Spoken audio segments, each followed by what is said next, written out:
Fine, चलो okay. तो आज का जो टॉपिक लेकर आए हैं हम, आज का टॉपिक हुआ 11th फिजिक्स से फिजिक्स फर्स्ट के जो मोस्ट इम्पोर्टेंट टॉपिक है आपके, जो आपके ईयरली वाइज एग्जामिनेशन में आते रहते हैं, उन पर डिस्कस करेंगे। तो आज फिजिक्स फर्स्ट से बातें करेंगे। फिजिक्स फर्स्ट में जैसा कि पहला चैप्टर है हमारा यूनिट एंड मेजरमेंट। पहला चैप्टर आपका यूनिट एंड मेजरमेंट, मापन और मात्रक। अब मापन और मात्रक में नॉर्मल देखें तो सब कुछ बेसिकली ही होता है, इसमें कोई ऐसा स्पेशल नहीं है जो परीक्षा की दृष्टि से मोस्ट हो। इसमें से बेसिकली आपको छोटी छोटी डेफिनेशन तो मिल जाती है आने के लिए, लेकिन बहुत कम चांस रहते हैं। इसमें आता क्या है, मोस्टली आ जाता है कि मेजरमेंट किया कैसे जाता है, लंबाई का मापन, द्रव्यमान का मापन, मापन मात्रा की डेफिनेशन, बस। बाकी इसमें कुछ स्पेशल ऐसा नहीं है जो कि आप एग्जाम में आता जाता है। दूसरा चैप्टर है आपका स्टूडेंट्स, दूसरा चैप्टर रहता है आपका डायमेंशनल एनालिसिस, यानी कि विमीय विश्लेषण। और विमीय विश्लेषण बड़ा इंपॉर्टेंट टॉपिक रहता है। इसमें क्या होता है, हर किसी पेपर को आप उठा के देख लीजिएगा, उसमें क्या आएगा, find the dimension of the this quantity, find the dimension of this quantity, इस तरह से। यानी कि किसी भी फिजिकल क्वांटिटी का डायमेंशन फाइंड करने के लिए हमेशा आता ही है। इसमें मोस्ट टॉपिक हो गया आपका, वो हो गया फाइंड द डायमेंशन ऑफ। इसके बाद नेक्स्ट आता है यूज ऑफ डायमेंशन। इसी में स्टूडेंट यूज ऑफ डायमेंशन। अब यूज ऑफ डायमेंशन मोस्टली 3, 4 आप लिख सकते हो, उनसे रिलेटेड न्यूमेरिकल जरूर करना।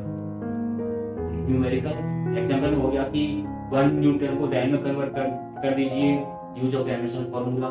इस तरह के जो न्यूमेरिकल्स हैं स्टूडेंट्स, वो बड़े मोस्ट हैं और आते जाते हैं। तीसरा आता है आपका motion in a straight line.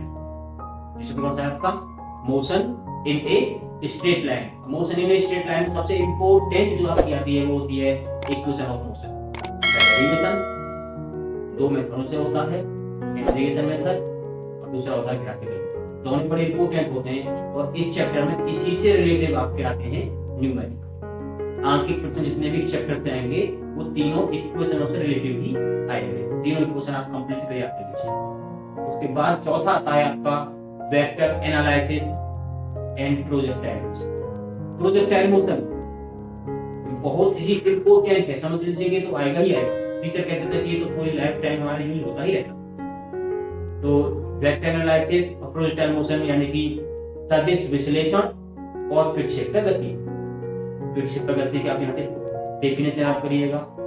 विक्षेप्य गति का पथ परवलयाकार होता है।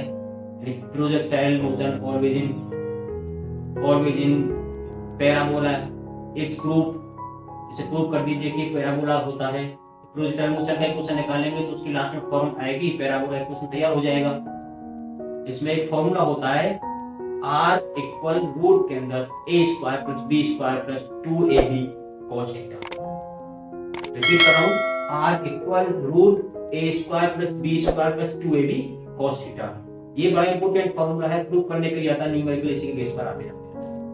प्रोजेक्टाइल मोशन में मैंने जो बताया उसकी maximum range, maximum height, time period, इन सब के फॉर्मूला प्रूव करने के लिए और इसी फॉर्मूलाओं से रिलेटेड आपके आंकिक प्रश्न यानी न्यूमेरिकल आएंगे, ऐसा उम्मीद अधिकतर है। और इसी में से वेक्टर में से बात करें तो वेक्टर में से डॉट और क्रॉस प्रोडक्ट यानी कि आदेश और सदिश के आंकिक प्रश्न न्यूमेरिकल हमेशा आते जाते हैं। इसके बाद आता है स्टूडेंट्स आपका law of motion. Law of motion तो पहले से पढ़ते चले आ रहे हो, कितना आसान होता है। इसमें हमेशा लॉ ही आते हैं। न्यूटन के मोशन के 3 लॉ हैं, न्यूटन की गति के 3 नियम हैं। पहला नियम, दूसरा नियम, तीसरा नियम, और वही आपके पेपर में आएंगे। और इसमें जो सेकंड लॉ है मोशन का, वो उसका मैथमेटिकल प्रूफ करने के लिए आता है कि F इक्वल ma को प्रूफ। और इसी चैप्टर में आता है conservation law of movement, conservation law of momentum यानी कि संवेग संरक्षण का नियम। ये भी स्टूडेंट्स सही टॉपिक है, इसमें से भी आता है। अब इसके बाद आता है आपका घर्षण। क्या आता है, फ्रिक्शन यानी कि घर्षण। घर्षण देखें तो बहुत ज्यादा इंपॉर्टेंट नहीं है, लेकिन इसमें से घर्षण के टाइप ऑफ फ्रिक्शन, इस तरह से डेफिनेशंस और फॉर्मूला तैयार कर लीजिए। इसके बाद नेक्स्ट आता है आपका circular motion. Circular motion, circular motion में क्या होता है, सबसे पहले तो उसको आप ये तैयार कीजिए कि सर्कुलर मोशन की डेफिनेशन, वृत्तीय गति की परिभाषा। इसी चैप्टर से relative angular displacement, angular frequency और एंगुलर वेलोसिटी, यानी कि कोणीय विस्थापन, कोणीय आवृत्ति और कोणीय वेग, ये सब की डेफिनेशन, फॉर्मूला और इनमें रिलेशन वो भी आपको तैयार होना चाहिए। और इसमें आता है एक सेंट्रीपिटल फोर्स, और आता है सेंट्रीपिटल फोर्स यानी कि अभिकेंद्र बल, F इक्वल mv²/r, ये परिभाषा आ सकती है, फॉर्मूला आ सकता है, या फिर इससे रिलेटिव न्यूमेरिकल भी आने की चांस बने रहते। नेक्स्ट आता है आपका work energy and power. Work energy and power, ये तो बड़ा इंपॉर्टेंट है ही अपने आप में, और इसमें सबसे इंपॉर्टेंट है वो है वर्क एनर्जी थ्योरम। ये समझ लीजिए 100% चांस है कि ये तो आपकी आएगी ही आएगी। कौन सा? Work energy theorem. ये छोटी सी प्रमेय है, आप इसे कंप्लीटली डायरेक्ट प्रूव कर लीजिए, तो ये आपको चांस रहते 98% है ये आए। इसमें कार्य की डेफिनेशन होनी चाहिए, वर्क एनर्जी पावर तीनों की डेफिनेशन, यानी कार्य ऊर्जा और शक्ति परिभाषाएं, यूनिट, फॉर्मूले, डायमेंशन, ये सब आपको करना। इसके बाद इसमें एक और रह जाता है, वो रह जाता है कंजर्वेशन लॉ ऑफ एनर्जी। बड़ा इंटरेस्टेड है, बहुत छोटा सा है कि ना तो प्रोड्यूस होती है, ना डिस्ट्रॉय होती है, ना उत्पन्न होती है, ना ही नष्ट होती है, सिर्फ उसकी फॉर्म चेंज हो जाती है वाला जो टॉपिक है, यानी कौन सा है ये? कंजर्वेशन लॉ ऑफ एनर्जी, ऊर्जा संरक्षण का सिद्धांत। अब क्या आता है इसके बाद आपका? इसके बाद आता है आपका नेक्स्ट चैप्टर यूनिवर्सल ग्रेविटेशन।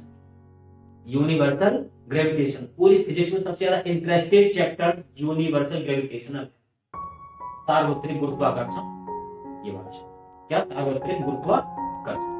इसकी जितने भी डेरिवेशन है, all derivation of this chapter are most, all derivation of this chapter are most. इसके जितने भी डेरिवेशन है आपको सभी करने कंप्लीट, सभी आपको करने अनिवार्य है, बहुत इंपॉर्टेंट है।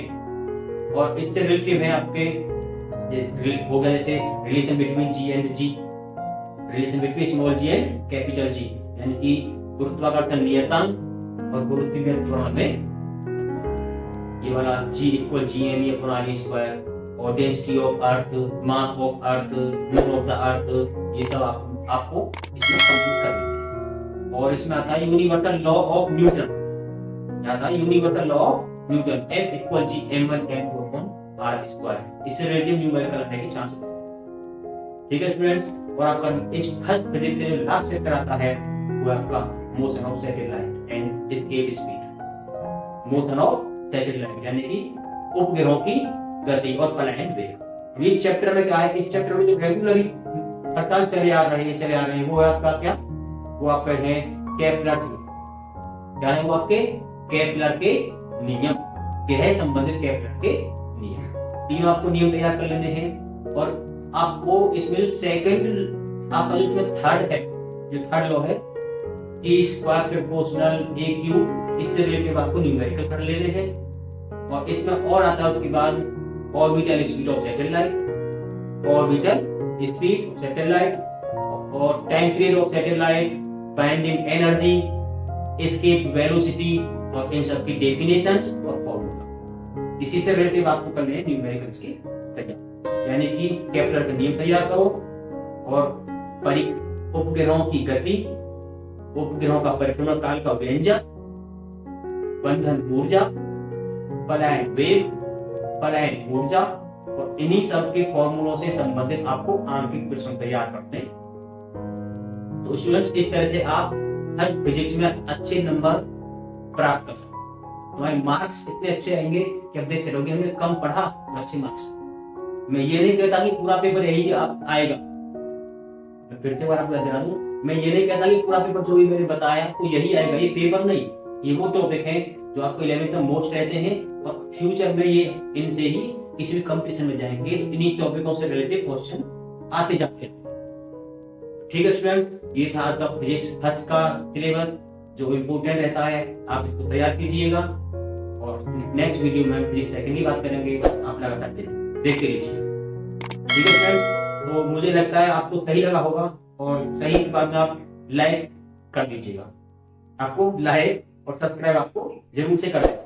यदि आपको अच्छा लगे तो आपको सब्सक्राइब तो करना है, और यदि आपको ये अच्छा ना लगे ना तो सब्सक्राइब कर दीजिए, क्या जाता है आपका। ठीक है स्टूडेंट्स, कर दीजिए आप इसे सब्सक्राइब। ओके, बाय बाय, फिर मिलते हैं।